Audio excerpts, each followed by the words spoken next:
ที่อยู่ในปฏิจจสมุปบาทเหตุและปัจจัยทั้งหลายให้สัตว์เวียนว่ายตายเกิดที่เพิ่นว่าอวิชชาเป็นปัจจัยมันเกิดสังขารสังขารเป็นปัจจัยมันเกิดวิญญาณนะแปลเป็นภาษาเฮาเอาง่ายๆเป็นเพราะความไม่รู้ที่ว่าตัวเอง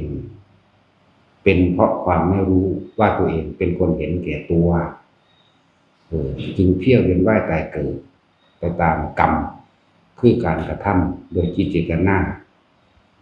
เขาจึงเวียนว่ายตายเกิดเปลี่ยนรูปเปลี่ยนร่างเปลี่ยนภพเปลี่ยนภูมิเป็นไปต่างๆนานาไหลเวียนอยู่ใน31ภพภูมินี่หาทางออกจากวัฏฏะสงสารวงเวียนกงกรรมกงเกวียนวัฏฏะสงสารหาทางออกบ่ได้ถ้าบ่อาศัยธรรมะคือความจริงที่พระพุทธเจ้านำออกมาแสดงแบบจึงว่าแต่ละคนเป็นเพราะความไม่รู้ว่าตัวเองเป็นคนเห็นแก่ตัวจึงเที่ยวเวียนว่ายตายเกิดในวัฏฏะสงสารอันหาที่สุดที่ประมาณไม่ได้หาต้นก็ไม่ได้หาปลายก็บ่มีภาษาบาลีว่าวิชาปัญญาสังขารสังขารปัจจยวิญญาณังวิญญาณปัจจยนามรูปังนามรูปปัจจยสลายตนังสลายตนะปัจจยผัสสะผัสสะปัจจยเวทนาเวทนาปัจจยตัณหาตัณหาปัจจยอุปาทานังอุปาทานปัจจยภวภวะปัจจยชาติชาติชรามรณะโสกปริเทวทุกขโทมนัสสุปายาสาเพราะความไม่รู้ของเรานั่นเองเหตุให้เฮานั้นเวียนว่ายตายเกิดเพราะความไม่รู้ของเฮานั่นเองเหตุให้เฮาเห็นแก่ตัวเพราะความไม่รู้ของเฮานั่นเองที่ทำให้ตัวเองปรารถนาสุขความปรารถนาสุขนี้จึงกระทำกรรมเป็นไปต่างๆนานาสารพัดเพื่อความได้มาซึ่งความสุขความสมหวังแห่งตนฆ่าเอาก็ได้ฆ่าคนก็ได้ฆ่าสัตว์ก็ได้ลักเอาก็ได้ใส่คนเททุบายต่างๆโยนความผิดเพื่อให้ได้มาซึ่งความปรารถนาของตัวเองก็ได้เพราะความพอใจของตัวเองในรูปในรสในกลิ่นในเสียงเรียกว่ากามเมสุมิจฉาจาราเวรมณีนั่นแหละนั่นแหละทั้งว่าเห็นเพราะเฮาบ่รู้เฮาจึงกระทำตามใจของเองใจนี่คือมันจะได้ความสุขเฉพาะตนผู้อื่นจะเป็นอะไรก็ช่างนั่นแหละสรุปเอาโดยไงเฮาทำผิดศีลห้าทั้งหมดเลยเพราะว่าเฮาบ่รู้จักว่าอะไรศีลห้าก็คือลากเงาเข้ามูลทั้งหมดของศีลทั้งปวงพูดถึงศีลก็ดีศีลห้าก็ออกจากศีล10ก็ออกจากศีลห้า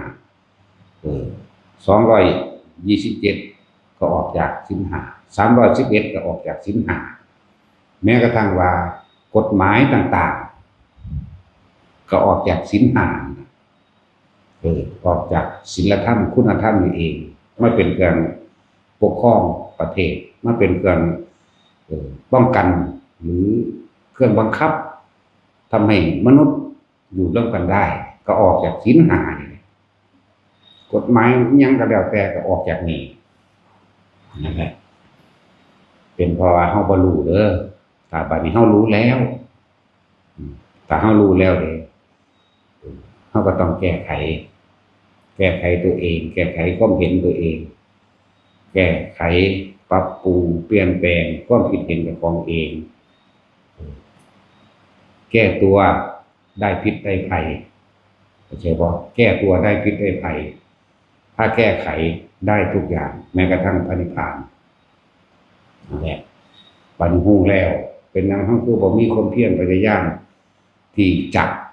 พาตนนำตนให้พ้นออกจากการเวียนว่ายตายเกิดให้พ้นออกจากความเห็นผิดที่เขามีมาก่อนทุกคนจึงว่าบำเพ็ญตนเองเรียกว่าบำเพ็ญบารมีบำเพ็ญบารมีแปลว่ากำลังใจ ตรงนี้สร้างกำลังใจจากมากจากน้อยไปหามากจนถึงที่สุดว่าเด็ดขาดได้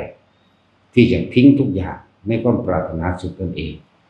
ทิ้งทุกอย่างในบาทขนาดนั้นแหละแต่จังว่าการสร้างบารมีอันดับต้นแรกเป็นจึงเอาท่านออกก่อน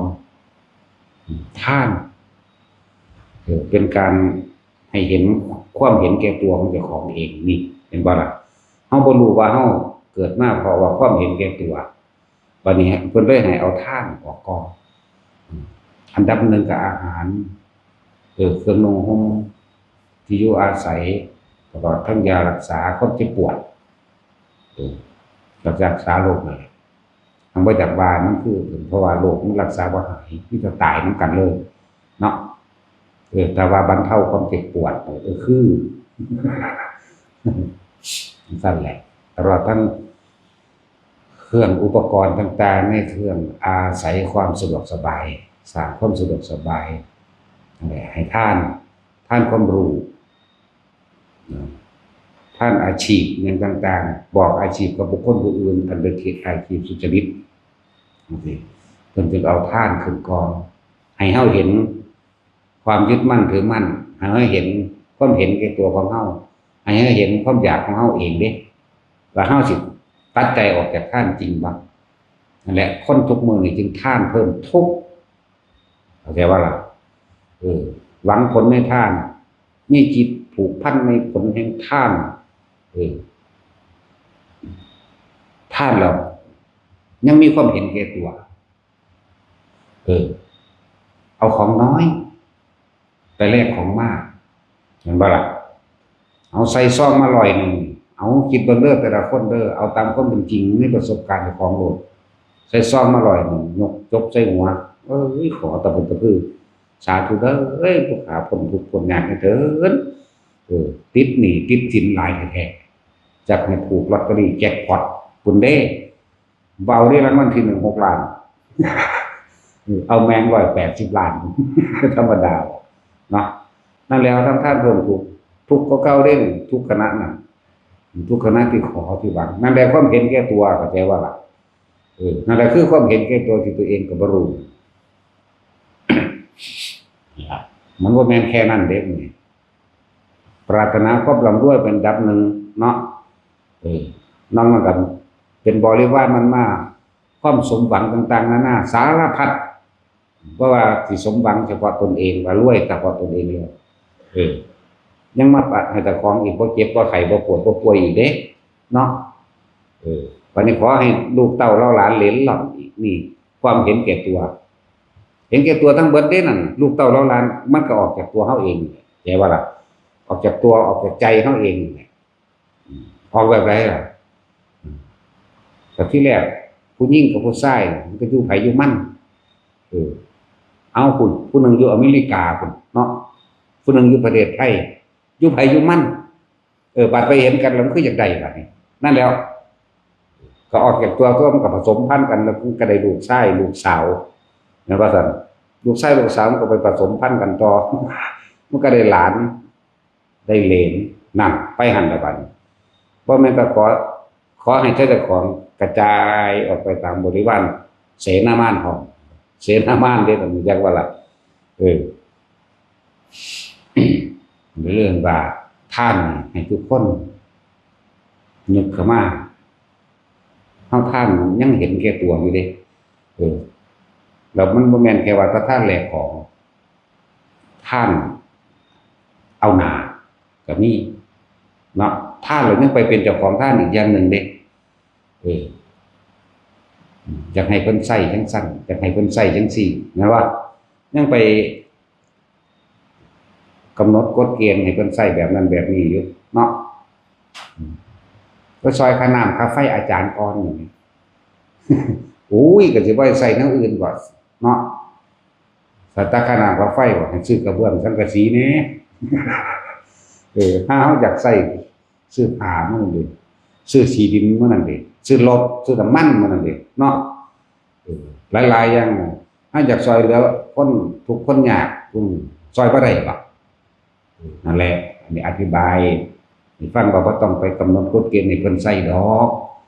ให้มันขาดออกจากความเห็นแก่ตัวยังเห็นแก่ตัวอยู่ได้นั่นเนาะตันตัวเอาความเห็นของตัวเองออกมาแสดงให้เพิ่นให้เห็นนำให้ทำตามความคิดเห็นของตนนั่นบ่ล่ะโอ้มันละเอียดออกคือหยังนี่ตัวคำว่าเห็นแก่ตัวนั่นแหละเอาเรื่อง ทุกคนมีประสบการณ์การขอมาเบิดไปแหละตั้งแต่บ่ท่านมันก็ยังขอเนาะ สิไปว่าหยังใช้บาตรที่เอาเป็นอาหารก็ขอก็แลกที่เป็นเงินทองก็ขอก็แลกที่เป็นยารักษาโรคก็ขอก็แลกที่เป็นที่อยู่อาศัยร่วมกันในการสร้างกุฏิวิหารศาลาหรือสู่ขีดินสงฆ์ธรณีสงฆ์มันบ่ก็ขอก็แลกนะเป็นสันอีหลีได้ล่ะมันก็ขอก็แลกแล้ววันนี้เห็นศาลผู้ตายทั้งใดก็ยังแล่นไปขอเอาซื่อๆบ่ได้ผ่าน เนาะว่าล่ะสั่นแหละทุกคนมีประสบการณ์อันนี้เบิดนั่นเลยยกเว้นแต่ข่อยเด้อบ่ได้เคยขอเด้ถ้าเกิดมาเนี่ยมีแต่ตึงตนเองล้วนๆเลยบ่ได้มีความคิดว่าสิขอหยังเด้มีแต่ด่า อันเรื่องด่าเทวดาเวลาแดดร้อนด่าอยู่ ร้อนแมงบ่เห็นว่ากูร้อน ด่าอยู่เลยจังซั่นเอาว่าขออะไรมันเป็นอุปนิสัยมาแต่ดั้งเดิมแล้วล่ะแนวมื้อนี้เฮาสั่งสมมันมาสั่งสมความคือเฮาบ่เชื่อว่าสิมีผู้ใดผู้หนึ่งมาดลบันดาลอิหยังให้ได้เลยบางคนก็ขอน้ำโพธิ์ขอน้ำเหงาไม้ต้นไม้ขอน้ำต้นกล้วยนั่นก็ล่ะขอน้ำเฮาฉีข้างขาดนั่นแหละ ก็ปีนท่อนขึ้นมันก็เป็นไล่เอาปองแป่งๆแล้วก็ไปว่าเอาเองตีเอาเองอีกมีเพิ่นขอน้ำเพิ่นเทศเรื่องนั้นเรื่องนี้เพิ่นเว้าเป็นตัวเลขก็เป็นไปตีเป็นเลขเป็นหยังไปขอไปเลยได้บัดเนาะโหบ่ธรรมดาเด้การขอต่างๆขอน้ำพระนี่แต่เพิ่นจะเอาไสมาให้ยังถ้าจะให้มาสร้างให้ก็บอกเลขที่หลังสิมาสร้างให้พุ่นน่ะเอาถ้ากูฮู้กูก็ซื้อเอาเองตัวกูสิไปบอกมึงเฮ็ดหยังเนาะกูก็ย้านผู้อื่นได้หลายกว่ากูอยู่ แต่แน่จริงบอกมาโลด6ตัวบางคนก็3ตัวถือเลขที่มือมาสร้างให้ดอกว่าซั่นบัดเอ้ยเบิ่งดูความเห็นแก่ตัวมันยังสิมาเอานำเฮามาสร้างให้เฮากันนะนั่นแหละเยอะแยะเด้อหลายคนก็เคยเป็นพร้อมนะและให้ทุกคนหันเข้ามาเบิ่งความรู้สึกนึกคิดของเจ้าของที่เคยผ่านมาโอ้ยคุณแม่นจังซั่นจังซี่ดีถ้ายอมรับผิดแล้วแก้ไขตัวเนาะแก้ไขตนเองแก้ไขจึงจะได้ทุกอย่างเด้อแม้กระทั่งพระนิพพานถูกแก้ตัวได้พิษได้ภัยแต่ว่าแต่พิษภัยต่อไปในภัยภาคหน้าแต่แก้ไขได้ทุกอย่างแม้กระทั่งพระนิพพานเขายังมาแก้เอาธรรมะพุทธเจ้านี่แหละมาแก้ไขตนเองผิดก็ยอมรับก็ปรับปรุงตนเองก็นั่นแหละ คือว่านั่นแหละเพราะว่าเฮาเกิดมานี่เพราะความไม่รู้ว่าตัวเองเห็นแก่ตัวนั่นแหละอวิชชาปัญญาสังขารปัญญาวิญญาณังก็เลยวิญญาณปัญญานามรูปังนั่นแหละเพราะว่าเฮาบ่รู้ที่เฮาเกิดมาแล้วมีความคิดเห็นเป็นไปต่างๆนานาทางบุญมั่งทางบ่แม่นบุญมั่งเป็นความเข้าใจผิดคิดว่าก็ไหลลงเข้าสู่อารมณ์ความรู้สึกนั่นแหละวิญญาณังวิญญาณปัจจยานามรูปังจึงเกิดนามเวทนาสัญญาสังขารขึ้นวิญญาณเกิดรูปขึ้นไปต่อไปเพราะความปรารถนานั่นแหละบ่ซั่นจิตเป็นนามกับรูปบัดนี้ออกจากท้องแม่มาแล้วก็เป็นอายตนะเกิดมีตามีหูมีจมูกมีลิ้นมีกายมีใจเป็นเครื่องใส่สำหรับกองการกิเลสเป็นเครื่องใส่สำหรับอารมณ์เป็นเครื่องใส่ในความเห็นแก่ตัวแม่นบ่ล่ะตาหูจมูกลิ้นกายใจนั่นแหละตาเห็นรูปแล้วอันนี้กูบ่มักอันนี้กูมักหูได้ยินแล้วกูสั่งเด้โอ้ยอันนี้ม่วนเด้แน่ตาหูลิ้นกายใจเห็นมั้ยอาจจะนั้นมันเป็นเหตุเป็นปัจจัยเกิดผัสสะเห็นปั๊บสั่งปั๊บเห็นปั๊บมักปั๊บนั่นผัสสะจากรูปรสกลิ่นเสียงสัมผัสทางกายก็ไหลลงในความยินดีในความพอใจกับบ่พอใจนั่นเด้บัดนั่นแหละพระเจ้าเป็นปัจจัยเวทนาบ่ครับเวทนาก็พอใจมั่งไม่พอใจมั่งแล้วเฉยๆมั่งก็เฉยๆอยากหายากอยู่เลยเนาะมันเป็นเวทนาซะ ถ้ามันพอใจเด้มันก็ไปทั้งตัวบ่พอใจเอาไว้ก่อนหรือมันก็เกิดจากความพอใจนั่นแหละเฮาจังดิ้นรนขวนขวายในขณะที่ดิ้นรนขวนขวายบ่เป็นไปดังใจที่ตัวเองวางแผนไว้บ่พอใจก็เกิดขึ้นในคนผู้เดียวนี่แหละเอามักผู้สาวผู้เดียวนี่ล่ะไปจีบมื้อนั้นเว้าดีๆก็พอใจเมื่อเว้าบ่ดีก็บ่พอใจเด้โอ้สั่งกูละเนาะนี่แต่ก็เพราะว่าความพอใจนั่นเด้เนาะแล้วจังซั่นแล้วที่สิซื่อๆเฉยๆเนี่ยโอ้ยยาก ยากอุเบกขานั่นแหละเป็นปัญหาบ่ล่ะเป็นความอยากก็บ่ความอยากก็เป็นความยึดอุปทานถือเว้าโดยละเอียดได้จักหน่อยบ่แม่นละเอียดปานกลางปัญหา3เนี่ยเป็นเหตุเป็นปัจจัยให้เข้าสู่กามตัณหามั่งภวตัณหามั่งวิภวตัณหามั่งในความอยากนั่นจังมีทั้งความพอใจและบ่พอใจเอาแปลเอาง่ายๆนี่โลดหรือบ่ต้องไปวายจังซั่นโดยแล้วถ้าเป็นเหตุปัจจัยเข้าสู่ภพเบิดตัวจึงเรียกว่ากามตัณหากามตัณหานี่หยังก็ถ้ามันสมมุติว่ามันตายนี่มนุษย์กับกามตัณหาเทวดากับกามตัณหาเป็นมันสั่นก็แดกไปเกิดในภพใดก็ช่างยังเกี่ยวข้องอยู่กับความอยากแต่ว่าล่ะภพสั่นเกี่ยวข้องกับความอยากคือเก่านั่นความอยากเป็นเหตุเป็นปัจจัยเกิดความยึดความยึดเป็นเหตุเป็นปัจจัยเกิดความอยากนี่ก็อนุโลมปฏิโลมกันบ่เดินหน้าถอยหลังสัมพันธ์กันเป็นหนึ่งเดียวกันยึดก็คืออุปทาน4เห็นบ่นี่มีหยังก่อนหมู่เอา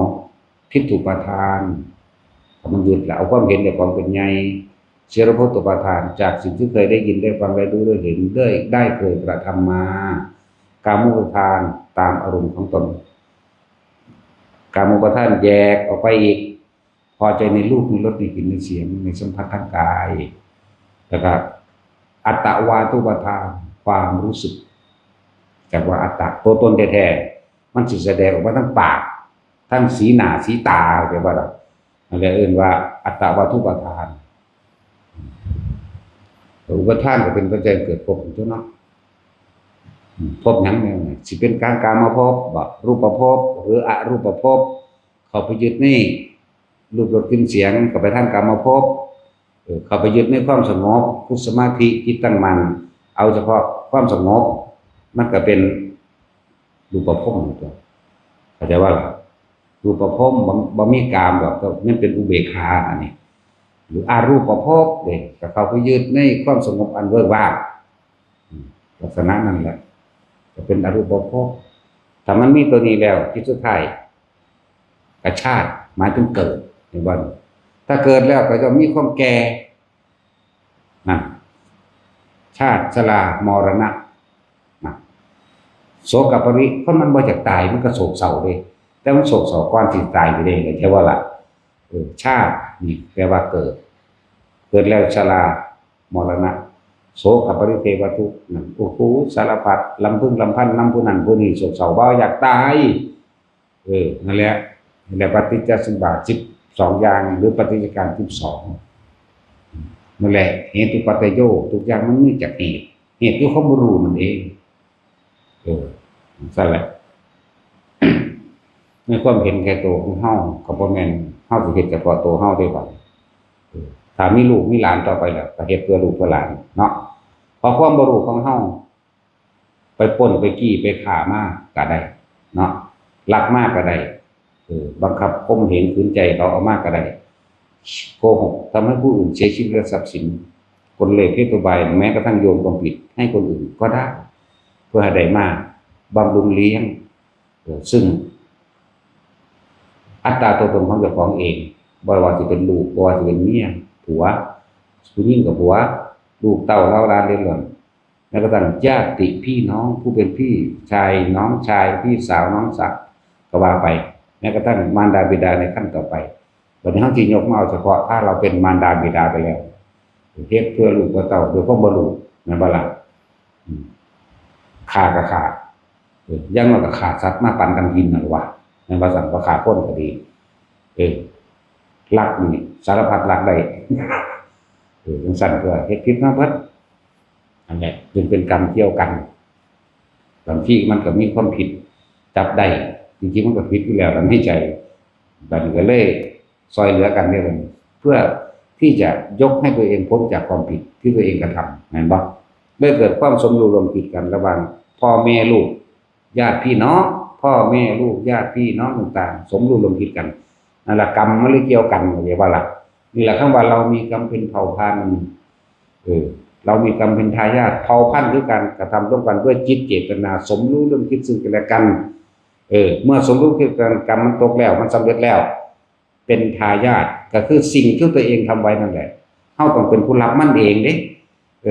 บ่แม่นพอเฮ็ดไว้ลูกรับดอกเข้าใจบ่นี่บ่แม่นแบบนั้นแต่สิ่งที่ตัวเองทำเอาไว้นั่นแหละก็ต้องได้รับผลของกรรมนั่นสืบไปใช่บ่ล่ะนั่นแหละตอนนี้ถ้าเฮาระลึกนึกถึงบางตอนที่พ่อแม่เฮาหาเลี้ยงพวกเฮาเขาจะก็ไปขามากกว่านี้ไปลักมากกว่านี้คนจี้มากกว่านี้เพื่อเลี้ยงลูกเลี้ยงหลานเนาะเลี้ยงลูกเต้าเล่าหลานสารพัดและจุนเจือญาติพี่น้องต่อไปฆ่าก็ได้ลักก็ได้เป็นว่าลักษณะนั้นข่มเหงขืนใจผู้อื่นเอามากก็ได้โกหกทำให้เขาเสียชีวิตทรัพย์สินเพื่อให้ได้มาบำรุงเลี้ยงในครอบครัวของตนก็ได้เมาผู้อื่นเพื่อให้เกิดความหลงผิดเห็นคอยไปกับตนยกสมบัติในตนก็มีเด้เรียกว่าสุราเมรยะนั่นแหละม่อมเราเอาม่อมยาวก็มีเด้ว่าล่ะคือเฮาเห็นอยู่นี่แหละจังซั่นว่ามันไปกินเหล้าเมายาเลี้ยงเขาเพื่อให้ได้มาซึ่งประโยชน์ตนก็มีนะว่าซั่นคือเขาจัดงานเลี้ยงกันจังซั่นจังซี่ก็เพื่อสิให้เขาเฮ็ดประโยชน์ให้นั่นแหละก็มีแหละคือว่าสุราเมรยมัจจะผิดมาทั้งหมดเลยแต่ที่พูดถึงในเรื่อง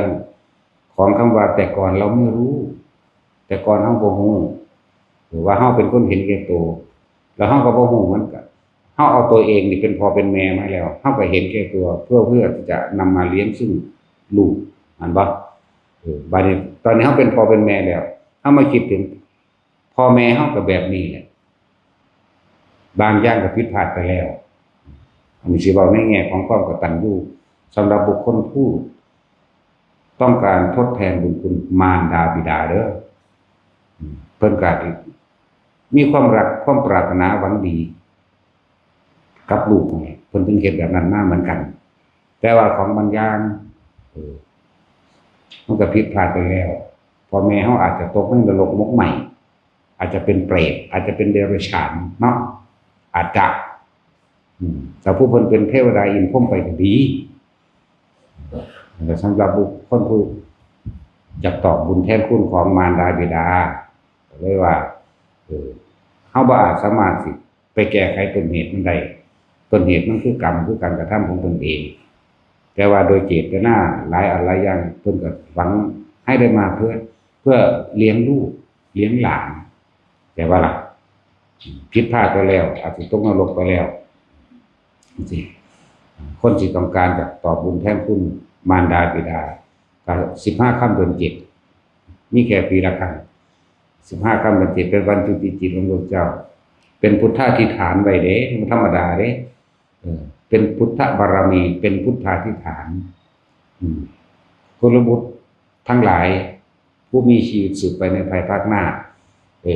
ถ้าว่าปรารถนาที่จะแทนคุณมารดาและบิดานั้นให้ทำบุญดังพระโมคคัลลาและสารีบุตรเถิดนี่แม้ว่าในการครั้งต่อไปเราตถาคตเข้าสู่อนุปาทิเสสนิพพานไปแล้วบ่มีกายสังขารเป็นผู้นำแต่ว่าพิธีการต่างๆพี่โมคคัลลาสารีบุตรอันเป็นพระพี่ใหญ่พี่ชายของพวกเธอทั้งหลายจากพากระทำนี่อะไรจังว่าเฮาก็ได้แบบแนวอย่างมากสั่นแบบแนวตัวอย่างเฮาจึงกระทำมากและภาษาลิบุตรเป็นผู้ถามในการต่อไปข้างหน้านะ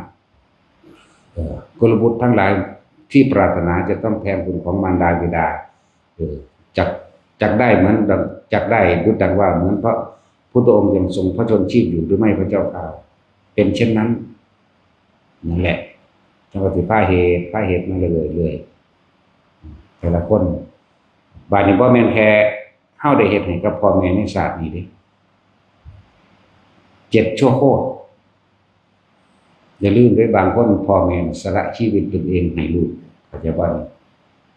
บ่มันธรรมดาเด้อาจจะเห็นเขาไม่ยิ่งลูกฆ่าลูกแม่แลนหลับลูกปืนแทนก็มีรับลูกดอกธนูแทนก็มีกินยาผิดหรืออาหารที่ไม่รู้ก่อนลูกสักแงะเขาลูกเห็นก็บ่กินก็มีโอ้มันหลายอย่างเด้แหละบอกว่าคุณของมารดาบิดาเนี่ยที่เพิ่นเทียบถ้าจะเทียบโทษหรือเทียบคุณก็เท่ากับพระอรหันต์แต่เมื่อบ่แม่นเทียบอานิสงส์บทบุญดังพระอรหันต์เด้เพิ่นเทียบเพราะว่าหยังอนันตริกรรมเช่นกันบละอนันตริกรรมหาทำลายพระพุทธเจ้าแม่นบ่ตายก็สร้างอนันตริกรรมคือเก่าบุคคลนั้นสูงสุดของจักรวาลและอนันตจักรวาลอนันตจักรภพและมหันตภพพุ่นน่ะบุญคุณของพระพุทธเจ้าบุคคลผู้มีประโยชน์ต่อสัตว์ทั้งหลายไม่มีที่สุดไม่มีประมาณพอแค่ไปทำลายเนี่ยอยากทำลายเบิ่งพอแห้งแล้วเรื่องนั้นด้วยกันฆ่าพระอรหันต์นั่นฆ่ามารดาฆ่าบิดาสังฆเพศเป็นสงแตกแยกกันมีหาอย่างสั่นแหละเพิ่นเรียนจนถึงเทียบพุ่นว่าเทียบพุ่นและเทียบโทษว่าถ้าฆ่าพ่อฆ่าแม่พอกันเลยล่ะกับทำลายพระเจ้าพอกันเลยล่ะกับฆ่าพระอรหันต์เข้าใจว่าล่ะสั่นแล้วบุญขนาดนั้นวันนี้บุญคุณของมารดาบิดาหาประมาณไม่ได้อีกเด้สั่นแล้วสำหรับลูกหาประมาณบ่ได้คือกันเด้เดี๋ยวนั้นเจ้าจะเกิดชาติใดก็ชาติไปพบกันผู้นึงเป็นฝรั่งน้อยๆก็ซะเฮาใหญ่เฒ่าแล้วมันจะมีความรู้สึกผูกพันแบบเป็นพ่อเป็นแม่กันโลดดอกมันนั่งรู้อยู่ในแห่งในใจในความรู้สึกเป็นมีความเคารพนับถือเป็นเห็นซื่อๆกันรู้สึกอิ่มใจปลื้มใจหรือมีความเคารพนั่นเองนี่เป็นลักษณะนั้นแหละว่ากุลบุตรทั้งหลายผู้ต้องการตอบบุญแทนคุณของมารดาบิดาให้หาอาหารตลอดทั้งปัจจัย4นั่นแหละทั้งหลายเหล่านั้นทำบุญกับคณะหมู่สงฆ์ที่ปวารณาคำว่าปวารณาแปลว่าหมู่สงฆ์ที่มารวมกันในวันขึ้น15 ค่ำเดือน7หมู่สงฆ์ที่เข้ามารวมกันนั่นเองแล้วอุทิศไปให้แด่มารดาบิดาเถิดจะพ้นได้ทั้ง7ชั่วโคตรพูดถึงบุญคุณก็มา7ชั่วโคตรคือนำไปที่ชาตินั่นแหละ7ชาติจังซี่นะชาตินี้สุว่าตายแล้วถ้าเพิ่นขึ้นสวรรค์ไปก็แล้วไปแต่ว่าผู้ตกนรกอยู่ขึ้นมาแทนได้เข้าใจว่านี่เพิ่นสงเคราะห์ผู้ที่ตกต่ำได้นี่จังว่าเรียกว่าเป็นพุทธาธิฐานเด้มันบ่แม่นเรื่องธรรมดาเลยคำว่าพุทธาธิฐานแต่พุทธบารมีก็ยังว่าทั่วไปจังว่าแต่ว่าเป็นพุทธาธิฐานจังว่าพุทธเจ้าเอกะนามกิงพูดจึงใดเป็นสิ่งนั้นคิดจึงใดเป็นสิ่งนั้นจักว่าพระเจ้าเกิดหนึ่งแล้วคุณของพระพุทธเจ้าเสมอโดยพระพุทธเจ้าบ่มีผู้ใดเสมอเหมือนเลิกเอิ้นว่าเอกะแต่ว่าเอกะนามกิงหนึ่งไม่มีสองแล้วก็เป็นผู้มีสัจจะอยู่แล้วเป็นความจริงอันใดบ่จริงพุทธเจ้าบ่เว้าจังซั่นแหละเรียกว่าพุทธาธิฐานเอาไว้กุลบุตรสุธิราทั้งหลายในการต่อไปในภายภาคหน้าปรารถนาที่จะแทนคุณมารดาและบิดาเนี่ยพวกเธอทั้งหลายนั้นจงนำปัจจัยทั้ง4แล้วถวายทานแด่หมู่สงฆ์ที่ปรารถนาร่วมโตกันอย่างนี้แม้การข้างหน้าจังซี่แล้วเราตถาคตไม่มีชีวิตอยู่ก็จงทำเถิดบุญกุศลนั้นจักได้เสมอกันแม้ครั้งที่เราตถาคตจะมีชีวิตอยู่อันนี้พระสารีบุตรถามจากบ่นี่สั่นก็สารีบุตรได้ทำเพราะต้นแบบต้นฉบับพระโมคคัลลากับพระสารีบุตรเป็นต้นแบบต้นฉบับมาก่อนที่พวกเขาเห็นพระโมคคัลลาดับไฟนรกแล้วก็ไปทองเอาคาถาเทโรโมกราโนนรกตังโรหะตุปีติสวะปฏิกัมมาปฏิเพียงเป้าฟูอยู่หั่นบ่เศร้าดอกไปเป่าอันดับไฟน้ำร้อนลวกแน่ไฟใหม่แน่น่ะเศร้าจังได๋พวกเจ้ามีตัณหาเขาใส่องค์ชาญไปได้เป่าแต่ทางถ้าเป่าซื่อๆเด้ถ้าบ่สื่อสารว่าจังซั่นมันก็สิบ่ว่าเป่า เอามือแตะมันก็เป็นตัวเขาชานหรือทรงชานตัวดังต่ำกับชานสองเด้แต่แตะมันก็เศร้าดอกว่าเกิน7 มือเป็นเศร้าเดียวกันเด้แต่ว่าถ้าได้กับ10เอาเศร้าเดียวนั้นก็ได้แต่บ่ล่ะมันยังมีวิธีในนั้นเลยไปถามผู้เพิ่นเฮ็ดเป็นคุณเฮาเฮ็ดบ่เป็นไปถามพระพุทธเจ้าเด้อห้วยแต่ตายแล้วไปถามบ่ลงมาแมงแล้วกูไปถามได้ปานนั้นแล้วเนาะเพิ่นอยู่นิพพานเว้ยแม่นบ่ล่ะคือนางสุปิยาไปถวายเนื้อน่องตัวเองมีแข้งนั่นน่ะปาดมีแข้งต้มให้พระภิกษุองค์นั้นภิกษุองค์นั้นป่วยพระพุทธเจ้าอาหารหยังน้อหรือว่ายาหยังน้อจังสิเศร้าปาดมีแข้งด้วยของต้มตัวมื้อนั้นเป็นวันพระบ่มีบ่ได้ขาเนื้อขาสัตว์ได้หาซื้อเนื้อบ่ได้ปาดกับของเลยนางสุปิยาเนาะจักสิเนาะก็ไปแล้วมันก็ขับซื่อๆเด้มันบ่ได้รู้จักหยังเลยราคามันก็เลยครับโลดดับถ้าเฮาบ่ผิดก็ขับนำเฮาบ่ถูกก็ขับนำก็ดีแล้วล่ะบ่ต้องฉลาดดอกขับโลดนะพุทธเจ้ามางานเพิ่นบัดเนาะสุปิยาไปทางใดคือบ่มาก็บอกว่าบ่สบายบอกคนใส่บอกว่าบ่สบายจังซี่สิเพิ่นฮู้แล้วมาครั้ง1มาครั้ง2เพิ่นก็บอกให้ออกมาเพราะว่าเพิ่นเป็นคนที่มีศรัทธามากอย่างเพิ่นพวกศรัทธานุสารีนี่พระพุทธเจ้าเทศน์ก็บรรลุโสดาบันก่อนเนื้อน่องก็ขึ้นมาคือเก่าอันนั้นพระพุทธเจ้าอยากว่าล่ะเฮามันถนัดด่าคนพุทธเจ้ามันเว้าม่วนเด้ถ้าบ่ได้รู้ภาษาอังกฤษแต่เฮามาเทียบภาษาเฮากูมึงคักๆนี่เด้สิบอกไงเด้อบัดนี้เฮามาว่าจังซี่มันก็เลยคนละยุคกันใส่มันถึงยุค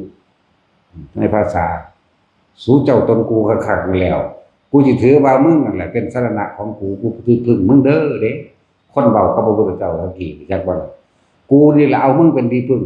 อย่าว่าล่ะจังซี่ก็เคยได้ยินว่ากูบ่เอาไผอีกนอกจากมึงนี่จังซั่นตัวพุทธเจ้าเพิ่นก็เว้าเด้อเพิ่นเว้าม่วนก็ซั่นก็เอาธรรมเด้อเป็นที่พึ่งของสูงแน่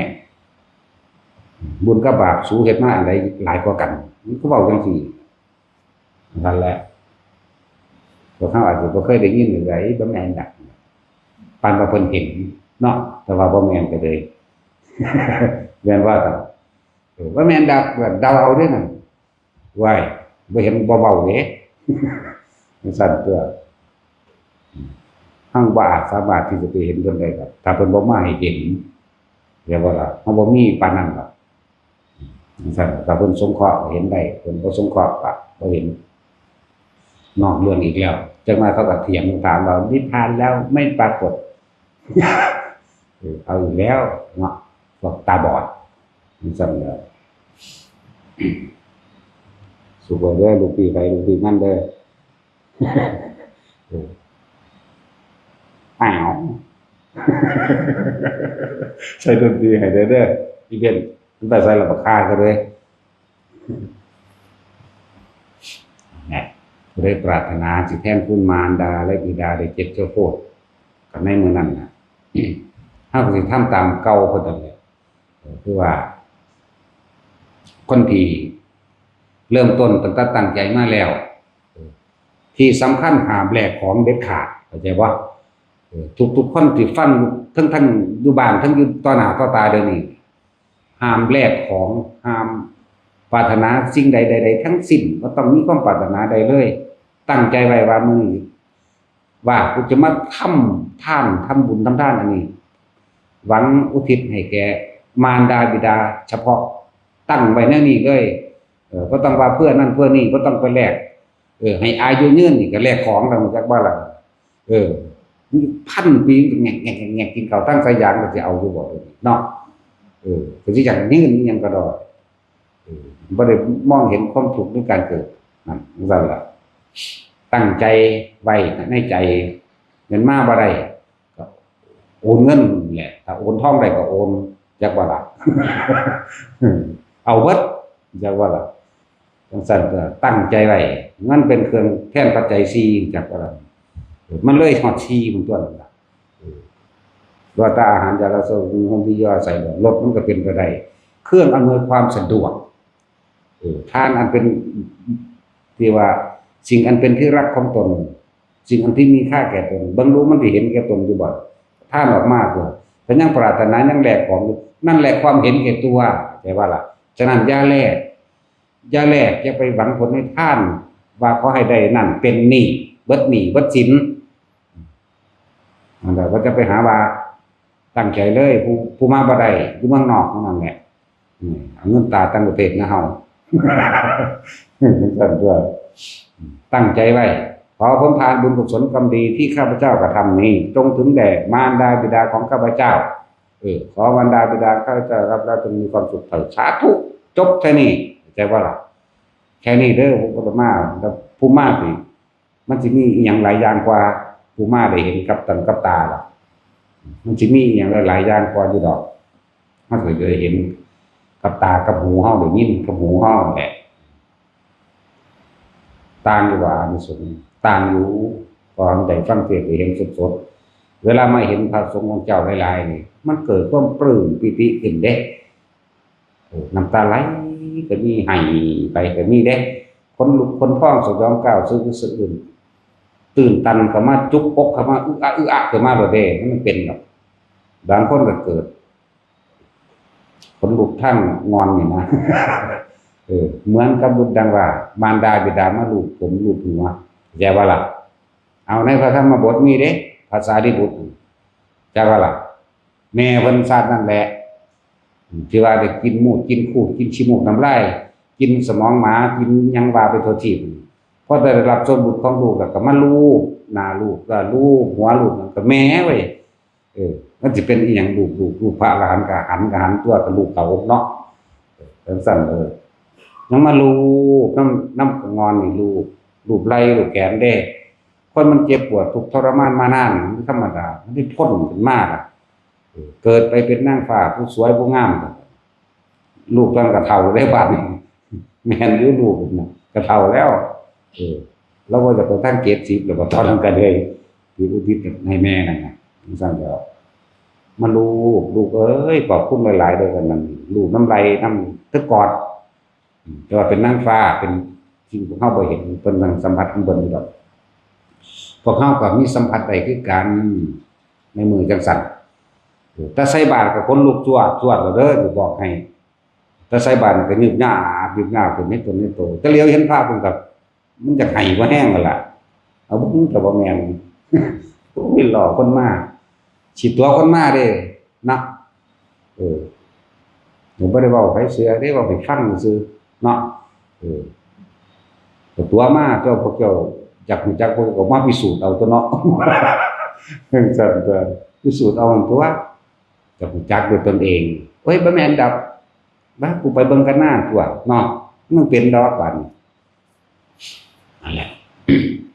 มันหายากคือสาเหตุเมื่อถวายพวกสิใส่อยู่ตามถนนหนทางเข้าไปเต้นตลาดตะลี่มันก็ไปสั่งของเขาไว้ให้พวกขายของอยู่ตลาดจัดโต๊ะจัดตังจัดเตียงยัดยังตั้งของไว้ก็ได้ตัวจังหรือพวกสิมาใส่อยู่หน้าวัดก็มาเด้อพุ่นละเอาตามคนสุดใจเฮาก็ลงหั่นแหละจากในศาลาหลังนี้ออกไปสุดใจเฮาก็ลงหั่นพระร่วมตัวกันเป็น100พุ่นล่ะนั่นแล้วในภิกษุได้สิ่งต่างๆถูกต้องการรวมก็มาเฮ็ดคือกันนี่เด้จังซั่นแหละคือกันก็มาภิกษุที่มาในทิศทั้ง10ทิศใดแนวไปแล้วทิศศีลทิศศีลทิศโกหมู่นี่แหละทิศยังอีกหลายอยู่ชื่ออะไรมันสึกว่าหลายก็มีทิศน้อยก็คือแบบเลยอยากมากก็มากแต่มันจะผู้ที่มาเนี่ยได้เปรียบตรงเลยได้สัมผัสความรู้สึกอันปลื้มปิติตื่นตันใจเกิดความปิติปราโมทย์เบิกบานในหัวใจทุกแน่นหน้าอกขึ้นมาบ่แม่นแบบตายเด้แน่นแบบภูมิใจก็ แม่นแบบภูมิใจปลื้มใจจุกข้อเข้ามามันต้องเป็นดอกมาแล้วจะได้รับสัมผัสอย่างหนึ่งแต่กับว่าแม่นแค่ว่าอะไรหมู่เทพเทวดาอินทร์พรหมทั้งหลายก็มารวมสมมุติว่ายินดีเหมือนกันมารวมรับเทวดาใหม่อย่างว่าเรานั่นแหละเป็นโอกาสเดียวเด้อปีหนึ่งมีครั้งเดียว แต่ได้ทั้ง7 คน7ชั่วโคตรปีหนึ่งมีครั้งเดียวเรียกว่าเป็นพุทธาธิษฐานของพระพุทธเจ้าอธิษฐานไว้พระพุทธเจ้าไม่หาพระองค์ให้ภัทรกัปนี่เกิดมือเดียวกันตัสรุตัวปรินิพพานมือเดียวกันแต่ว่าลักษณะนั้น มันเป็นพุทธาธิษฐานเอาไว้พุทธบารมีก็อย่างหนึ่งเด้พุทธาธิษฐานก็อย่างหนึ่งเด้กุลบุตรสุธิดาทั้งหลายผู้หวังปรารถนาจะแทนคุณมารดาบิดาผู้ของตันยูจงทำตามเถิดจริงคนเบามวนก็นี่แบบในหนังสือหนึ่งแต่เขาจะบอกห่วนๆออกมันสละสลวยเกินไป เบามวนคืออยากตอกย้ำแต่ละคนพ่อแม่เฮาบางศาสตร์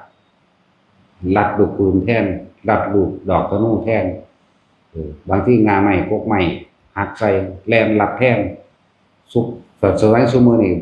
หรือก็ว่าสุกลูกออกจากรถแลนมาส้นตะของถูกส้นตายเองจริงๆมันบ่ธรรมดาเด้เฮาอาจสิจำบ่ได้จากว่าล่ะแต่ละศาสตร์7 ศาสตร์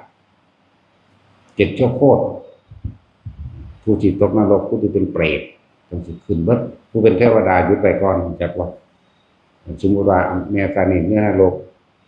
ชาติที่1ในนรกชาติที่2อยู่เป็นเปรตชาติแม่ผู้ที่3อยู่เทวดาตัดออกเด้เอาผู้ตกต่ำได้เข้าใจบ่เอาเฉพาะผู้ตกต่ำได้นี่เป็นพุทธาธิษฐานอยากบอกเป็นสัตว์เดรัจฉานในมนุษย์ที่ปุ๊บตายได้รับส่วนนี้ไปขึ้นไปหาอ่านเอาเรื่องในหนังสือโอ้ยอย่าไปเบาครับ ยากเกินแต่เรายังขึ้นเนาะฉันว่าตายผมก็ยากหลายเลย อย่างเงี้ยมันหน่อยเลยในคณะนี้ตอนนี้มีเพียงหนึ่งเดียวตอนนี้คือภาพพวกเจ้าเห็ดเด้อมีแต่เฮาเด็กผ้าเห็ด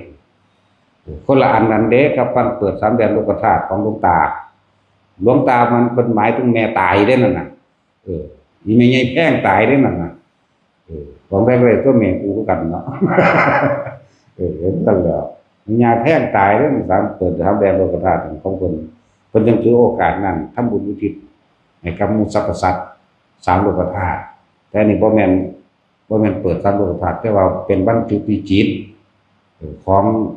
พระโพธิสัตว์ผู้สิเป็นดวงตาของโลกเปรียบแล้วเป็นดูว่าเผ่าพันธุ์แห่งดวงพระอาทิตย์นี่แสงสว่างเสมอกันอยู่แล้วเห็นบ่ล่ะเปรียบเทียบว่าเป็นดุจพระพุทธเจ้าเป็นดุจดังว่าเผ่าพันธุ์แห่งดวงพระอาทิตย์ก็ให้แสงสว่างเสมอกันคนละอย่างกันเด้ของหลวงตาบ้านตาเฮานั่นน่ะเกิด3 โลกธาตุเพิ่นเฮ็ดบุญมือแม่เพิ่นตายฟังดีๆแล้วคนละอันกันเด้แต่เพิ่นเลยอาศัยมันนั่นเป็นชื่อนั่นของเฮาบุญจุติจิตปัญจจุติจิตของพระพุทธเจ้าเฮานี่เหตุการณ์เกิดขึ้น32อย่างคนตาบอดก็คือกลายเป็นคนตาดีไม่เพี้ยเสียขาปัญญาอ่อนพิการแขนขาดุลเป็นคนเต็มสมบูรณ์เบิดทุกอย่างสัตว์ทั้งหลายบ่ว่าสิเป็นมนุษย์ที่เป็นศัตรูคู่อาฆาตกันหายจากความอาฆาตกันงูเห่าและพังพรซึ่งเป็นศัตรูกันมานานกัดกันอยู่ดีๆในมือเพิ่นมาจุติถึงท้องก่อนคันของพระมารดาปุ๊บเลิกกัดกันแล้วเป็นหมู่กันเข้าใจบ่ล่ะเป็นสั่นทะเลสิมีคลื่นลมอย่างรุนแรงฟัดกระเฟียงอยู่นั่นเกิดความสงบลงประตูหน้าต่างเปิดออกเอาเองดอกไม้บานเบิดทุกแบบซึ่งบ่แม่นฤดูของมันก็ช่างเป็นฤดูก็ช่างเพราะว่าที่ดอกไม้ที่อยู่ในโลกมนุษย์หรือดอกไม้อยู่เทวโลกบานขึ้นมาเบิดสั่นแหละมัน32อย่างเริ่มว่าเป็นบุพนิมิตต่างๆเป็นชื่อความหมายว่า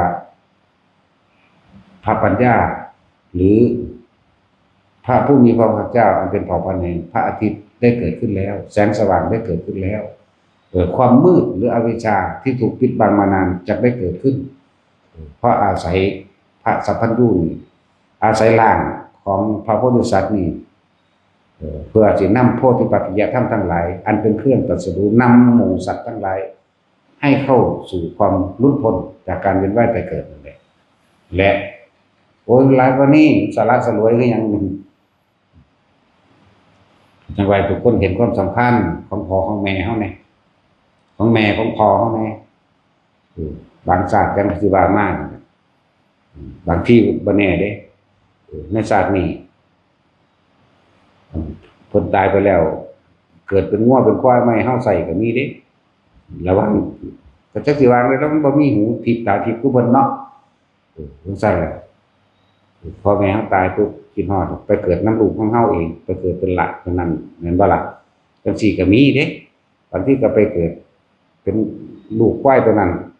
กลับมาให้เฮาใส่ก็มีบางทีก็ไปเกิดเป็นเป็ดเป็นไก่เฮามาฆ่ากินเองก็มีบอกมาแล้วสลดใจว่ะเนาะเวลาปาดข้อไก่ลบผลอย่าเฮ็ดแม่อย่าเฮ็ดแม่ก็มีเด้อสิบอกให้เด้อจังซั่นแหละเป็นความจริงหลายอย่างหลายคนอยู่เด้แต่เฮารู้เฮาเห็นจะไปบอกเขาได้จังได๋เขาบ่ฮู้จักหยังเนาะของเฮาเห็นอยู่น่ะอันนั้นแม่มึงเด้อมึงอย่าเฮ็ดมันก็สิตีปากเฮาติแม่ว่าล่ะแม่มึงเด้อน่ะชาติที่แล้วแม่มึงเป็นห่วงมึงหลายก็บ่ฮู้ว่าเฮ็ดจังเขาในไข่ไก่สั่งไปบอกได้บ่ล่ะบาดแต่จังซั่นก็นั่นแหละฉะนั้นเฮาต้องมีอุเบกขาเราเคยบอกหลายคนแล้วเพราะว่าเฮาเป็นปอบมึงมาฆ่าเฮาซ้ำนั่นแล้วมึงปอบมึงจักตัวคนนั้นสิตายเพิ่นสิเป็นจังซั่นสิมึงมากินพะนะปอบมันเป็นจังไดแล้วแต่กินก้อยงัวก้อยควายนี่กินจะเป็นไงอันกินขี้หมาก็ได้กินแล้วแต่คิดดีๆเด้อให้ก็ดีสำคัญพระพุทธเจ้าของเพิ่นยังให้ความสำคัญของแม่เป็นขนาดใดเนาะตั้งแต่เผาพุทธเจ้าเผาก็เผาพร้อมกันเผามือเดียวกันกับแม่มันตายเด้อยู่เบิ่งเด้อคำว่าวันอัฐมีบูชาแต่ว่าพวกเฮาบ่ได้ศึกษาบ่ได้ระลึกลึกซึ้งเข้าไปในคุณค่าของเพิ่นนะพุทธเจ้าแม่ตายอายุ7 มื้อแม่นบ่ก็จังซั่นตัว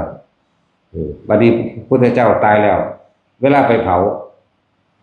มื้อที่8เผาแม่นบ่เผามื้อเดียวกันกับแม่ตายนั่นคิดพ่อว่าละบาดแน่จังซั่นบ่คิดพ่อแล้วว่าแม่กูเนาะแต่ว่าเป็นแม่ข่อยเด้ข่อยได้คิดพ่อแล้วก็ล่ะจังซั่นแล้วพุทธเจ้ามันเป็นลูกกำพร้าเด้อกำพร้าแม่แล้วก็ล่ะเพิ่นก็เป็นพุทธอธิษฐานไว้ด้วยกันนี่แหละให้เป็นแบบนี้แหละพุทธเจ้าตายตามทั้งใดสิเผาเพิ่นเลยเนาะแต่ว่าเทวดาบ่ให้เผาจุดไฟจังได๋ก็จุดบ่ได้ล่อพระเทระผู้ใหญ่ซะก่อนคือล่อพระมหากัสสปะอีกอย่างนึงเทวดาบ่ทันให้เผานั่นซั่นต้องรอพระกัสสปะพระกัสสปะมาแล้วเวียนรอบซะก่อนเวียนรอบ3 รอบเพิ่นก็อธิษฐานของเพิ่นเองคือว่ากระดูกหม่องใดเนาะสิให้ผู้ฆ่าเอาไปประดิษฐานไว้นครพนมก็พุดออกมาเองใส่ฝ่ามือเพิ่นเองดอกพระบรมสารีริกธาตุกระดูกส่วนหน้าอกหรือพนมไปว่าหน้าอกเข้าใจบ่ล่ะนี่คือเฮาพนมมือระหว่างกลางหน้าอกนี่มันเลื่อนนครพนมนครนี้ประดิษฐานกระดูกหน้าอกนั่นแหละหลังจากนั้นเวียนรอบนั้นมีเรียบร้อยแล้วไฟก็ติดเองเลยจิตตกาธานลุกปุ๊บขึ้นมาเลยจากบทจิตตกาธานขึ้นนั้นกองฟ้อนนั่นแหละพอภาษานั้นมันมวลเนาะกองฟ้อนกองฟื้นธรรมดาดีๆนี่แหละเพิ่นก็จุดใหม่คือกันนั่นแหละแต่คนบ่ได้จุดเทวดาจุดเองนั่นแหละการทำศพของผมใส่ผ้าขาวสะอาด500 ผืนได้1,000นั่นแหละ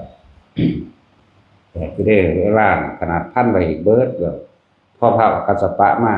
เขาไปสู่จิตเบื้องพระบาทปีนปุ๊บออกมาเลยเด้ต้องกราบแล้วต้องอธิษฐานแล้วเด้อกระดูกส่วนหน้าอกยังพุ่งออกมาจังซี่เข้าไปคือเก่าเด้พอถ้าเข้าไปแล้วคงต้องทำมาสังเวชเกิดขึ้นไฟก็ลุกปุ๊บมาซั่นล่ะจังว่า เผามือเดียวกันกับแม่เพิ่นตายจักว่าชื่อหยังใดบ่ผู้คนก็เลยเนาะท้องของเรียกว่าท้องของผู้เป็นแม่พระพุทธเจ้ารองรับไปท้องได้คนผู้เดียวเท่านั้นเด้บางมันบุญบารมีบ่ถึงจักว่าล่ะบ่สมควรตั้งแต่เริ่มจุติก็มีมือฝันกันแม่เพิ่นฝันว่าสร้างเพื่อเอาดอกบัวมาให้จักว่าล่ะตื่นเช้ามาเขาก็ไปทำนายว่าท้องแม่หลังจากนั้นมาราคะความยินดีในการที่เสพกามบ่มีเลยเด้ปานว่าคนมีศีล10พุ่นเด้มันบ่ได้สู้อีกเด้นั่นน่ะบ่สู้ก็บ่สู้ตัวจังอื่นก็หลายกว่าตอนแต่ศีลบ่สู้ก็บ่สู้ตัวเพิ่นบ่มีเลยในใจของเพิ่นเองในใจของแม่เพิ่นเองนางสิริมหามายาชื่อจริงบ่ได้ชื่อว่าซั่นเด้สิริมหามายาโสภาพรรณวดีเด้ชื่อจริงโสภาพรรณวดีเป็นผู้มีผิวพรรณอันงามจักบ่ล่ะเจ้าพุทธเจ้าใส่ชื่อให้ว่าสิริมหามายาสิรินี่คือเรียกว่าความอีหยังที่มันสูงสุดนะประเสริฐสูงสุดหรือยังที่ว่าความดีอันสูงสุดนะเพิ่นเลยถือความดีหล่อเพิ่นปรารถนาจะเป็นแม่พระเจ้าหาพระองค์ผู้จังสิเก่งกว่าหมู่ยอดกว่าหมู่ก็ใจว่าล่ะซะเลยว่าสิริมหาใหญ่ถูกมารยาแห่งความดีเนี่ยหล่อทำให้ทุกข์ทรมานอยู่สั่นทรมานก็เกิดไหมเนาะนั่นสั่นแล้วก็เลยสิริมหามายาพระเจ้าได้ตั้งชื่อให้แม่เพิ่นเองผู้มีความดีอันเป็นเครื่องหล่อลวงที่เพิ่นว่าติดดีน่ะเลิกยากเนาะติดดีเลิกยากภาษาเฮาว่ายังไงอันนี้ก็อีกอันนึงคือน้ำข้นบ่แม่นน้ำข้นหรอกมันอยากเบามันก็เบาขึ้นมาเอาเองดอกก็เบาขึ้นมาพระเจ้าเผามือเดียวกันกับแม่เพิ่นตายเดียวกัน7 มื้อเวลาเพิ่นขึ้นไปสดใส่การน้ำนมเพิ่นเอาธรรมอันสูงสุดเด้อ 44,000 พระธรรมขันธ์คืออภิธรรม7คัมภีร์นั่นแหละบ่ได้แสดงในโลกมนุษย์เด้ออย่าเข้าใจว่าอยู่แสดงโลกมนุษย์แล้วพระอรหันตสาวกทั้งเบิดบ่มีผู้ใดแตกฉานใดบ่แม่นพุทธวิสัยเป็นพุทธวิสัยของพระพุทธเจ้าประเภทเดียวเท่านั้นสิแตกฉานในอภิธรรม7คัมภีร์แสดงอยู่บุแสดงยังพระธรรมสันทินี15 วันบรรลุอรหันต์เท่านี้โสดาเท่านี้สกิทาคาเท่านี้อนาคาเท่านี้เด้แสดงพระปุคราบัญญัติบรรลุเท่านี้แสดงเท่านี้ก็ไล่ไปเด้นั่นแหละจังว่าพวกเฮาที่ว่าเป็นหยังคือผ้าสวดมนต์บทนั้นบทนี้เอาไว้เรียกว่าสุตตะสั่งสมคำสอนของพระพุทธเจ้าได้สุตตะเพื่อให้เกิดฝังแน่นอยู่ในจิตใจมัยยะเป็นยาแม้นเฮาบ่ได้ศาสตร์นี้เฮาก็อาศัยธรรมะหรือพระปัญญาของพระพุทธเจ้าอาจจะต่อข้างบนข้างหน้าไปได้เลยแต่ว่าพาเฮ็ดจังซี่พวกเจ้าบ่ได้ตอนนี้จื้อจำบทธรรมบทใดบทหนึ่งไปเกิดเป็นเทวดาระลึกใครควรทำโดยตนเองก็บรรลุได้เข้าใจว่าล่ะแม้นบรรลุบ่ได้ก็อาจเลื่อนขั้นขึ้นไปข้างบนได้บางที่กับเทวดาคุยกันเองสนทนาธรรมตามการวันสนทนาธรรมตามการธรรมะสวรรค์สนทนาธรรมตามการคือบอกเฮาคุยกันเรื่องธรรมะบรรลุได้คนคุยกันกับบรรลุได้เข้าใจว่าล่ะนั่นสั่นแหละได้ดวงตาเห็นธรรมก็ว่าบรรลุได้ก็ว่าแล้วแต่เนี่ยอันดับ3มีพระผู้ทรงฤทธิ์ขึ้นไปแสดงธรรมครับว่าล่ะมีเด้พระผู้ทรงฤทธิ์ทรงเดชทั้งคนทรงอิทธิคุณปัญญาคุณมันนั่นแหละขึ้นไปแสดงธรรมของคนบรรลุได้ทั้งสั้นแล้วมันเป็นตัวทองเอาคือยังไงเด้ตอนนี้เขาอาจจะทองบ่เข้าใจในภาษาแต่ภาษาใจตายแล้วมันเข้าใจเด้เข้าใจสัตว์ก็ยังรู้ภาษาว่าล่ะแล้วต้องไหว้ทุกคนจะขี้ข้านให้ขยันมาทำวัดพอคำว่าทำวัดของเฮาคือการแสดงธรรมของพระพุทธเจ้าอาศัยเฮาเป็นกระบอกเสียงอีกเพิ่น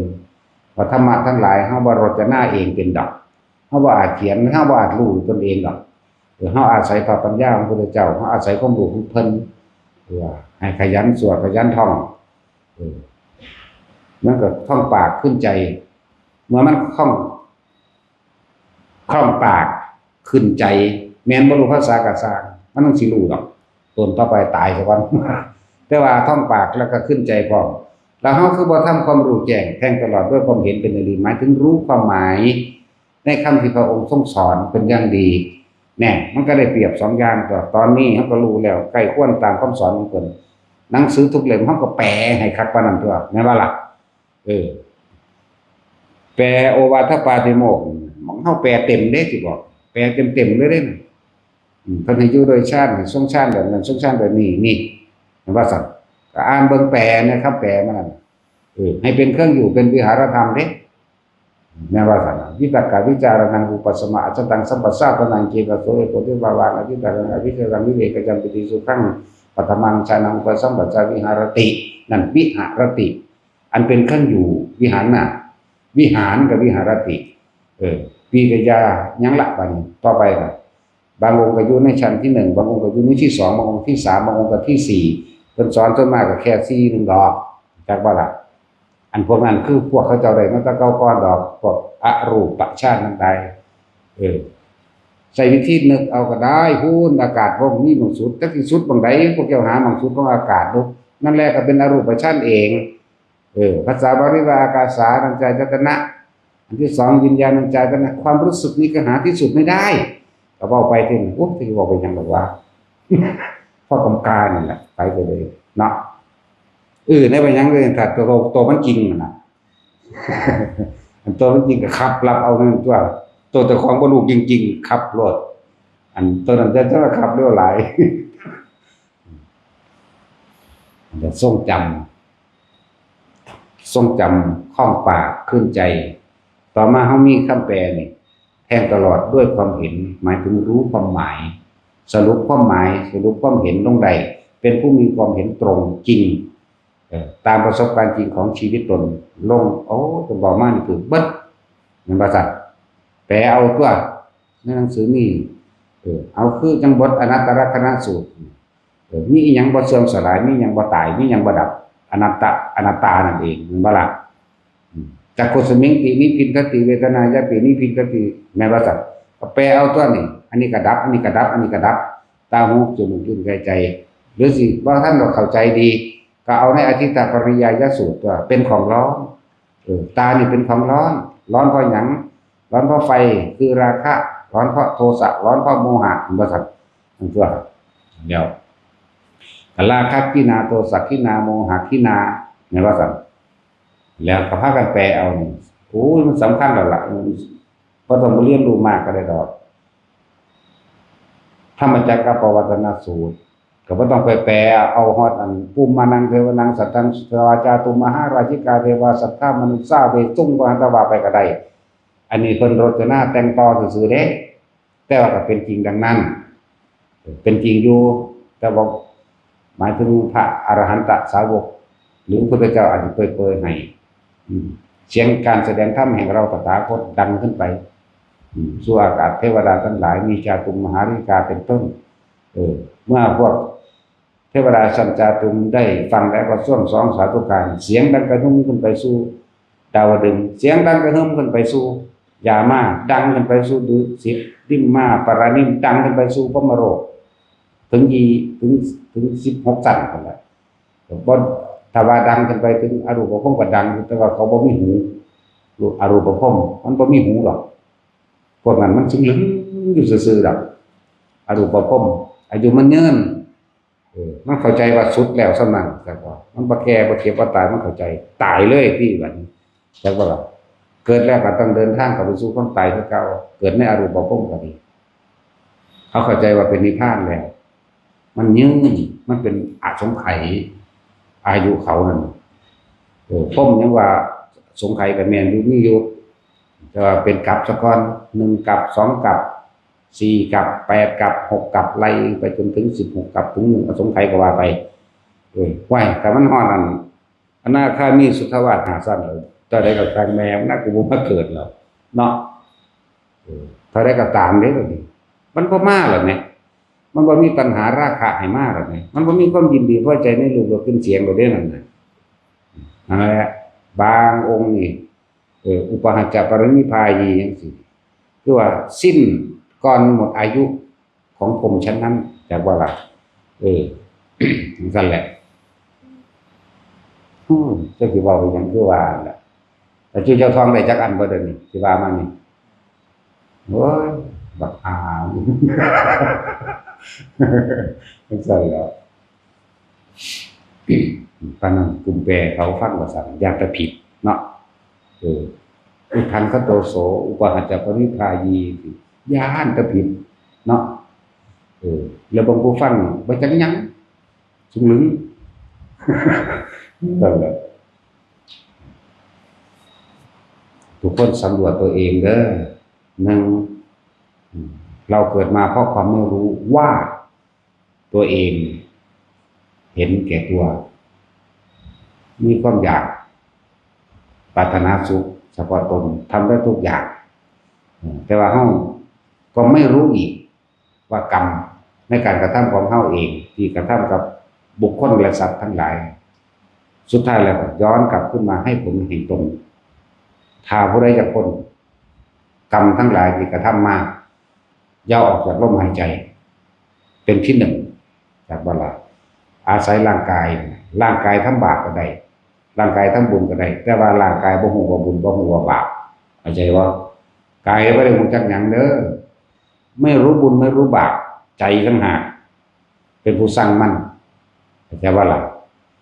ตัวใจตัวความคิดนี่แหละเป็นผู้สร้างมันไปพุ่นหน้าไปพี่หน้าศูนย์ซะเขาจังแสดงออกทางร่างกายซื่อๆเด้แต่ว่าเวลาเจ็บเวลาปวดเจ็บปวดเข้าใจคือกันเด้จักว่าล่ะอาศัยเนื้อหนังกระทำบาปก็อาศัยเนื้อหนังตัวนี้เด้กระทำความเจ็บปวดเหมือนกันเจ็บอีหยังก็ว่าเจ็บซ้ำเจ็บใจเด้เนาะเจ็บกายเป็นบาดเป็นแผลมันหายมาก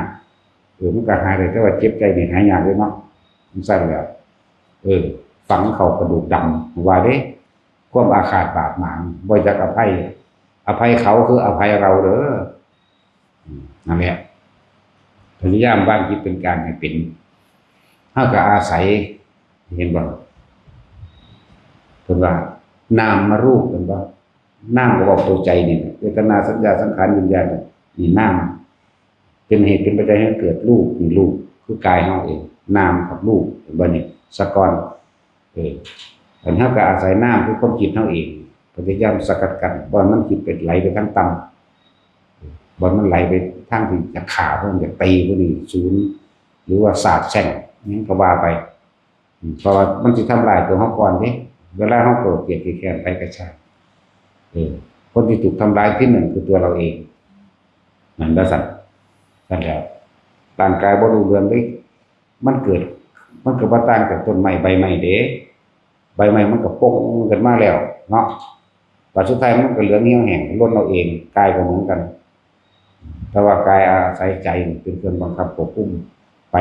มันก็บ่รู้เรื่องมันก็ใหญ่ขึ้นไปทางมันแล้วก็เหี่ยวแห้งมันก็ตายของมันคือกัน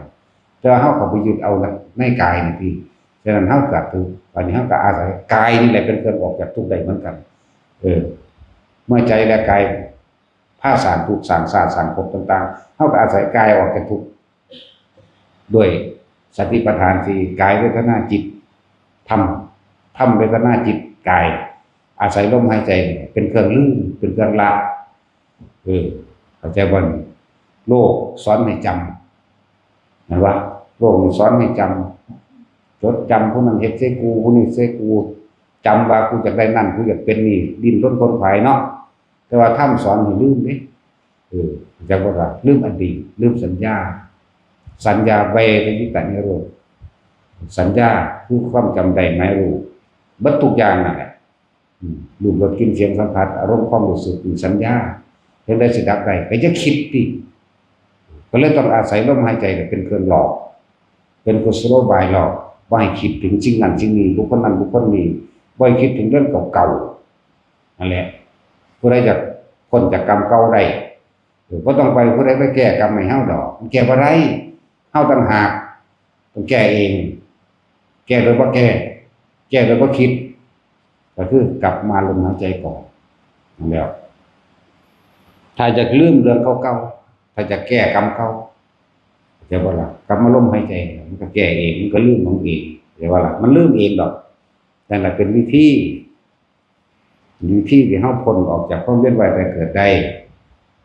จะแก้กรรมเก่าก็จะไปคิดถึงเรื่องเก่าๆให้คิดถึงลมหายใจนี่เป็นเครื่องสื่อพานเป็นสะพานเข้าสู่การทรงฌานหรือจุดอุณาโลมเกิดขึ้นนี่ก็เป็นอุเบกขาแล้วแต่บ่คิดซ้ายคิดขวาถ้าไม่คิดรักคิดเกลียดเดี๋ยวบ่ล่ะมันก็เป็นกลางๆของมันอาศัยความรู้สึกที่อยู่ในกายนี่กายคือลมหายใจอันหนึ่งเวทนาในเวทนาคือความรู้สึกอันที่พระเฮาสร้างกรรมฐานหรือฐานที่ตั้งจิตขึ้นมาให้มันเป็นอยู่ในรูปแห่งความอุเบกขาให้ได้เมื่ออุเบกขาแล้วมันจะลึกเข้าไปสู่สังขารุปเปกขญาณเองจะเห็นความคิดก็ไม่เที่ยงความคิดก็ไม่ใช่เราแล้วเฮาบ่จำเป็นต้องไปบังคับมันที่แรกอาจจะบังคับเพราะยังไม่ชินกับความรู้สึกปิติปราโมทย์เมื่อชินกับความรู้สึกปิติปราโมทย์แล้วความคิดปล่อยมันเลยบัดนี้แล้วความคิดมันก็จะถักรู้จึงเรียกว่าสังขารุปเปกขญาณความคิดทั้งหลายย่อมหมุนไปเป็นธรรมดาเป็นธรรมชาติของความคิดแต่เราไม่ได้คิดความคิดนั้นจึงถูกรู้ดับไปด้วยความไม่อยากได้ไม่อยากดีบ่อยากมีบ่เป็นหยังเรียกว่านิพพานเท่านั้นแหละเนาะสมาทาน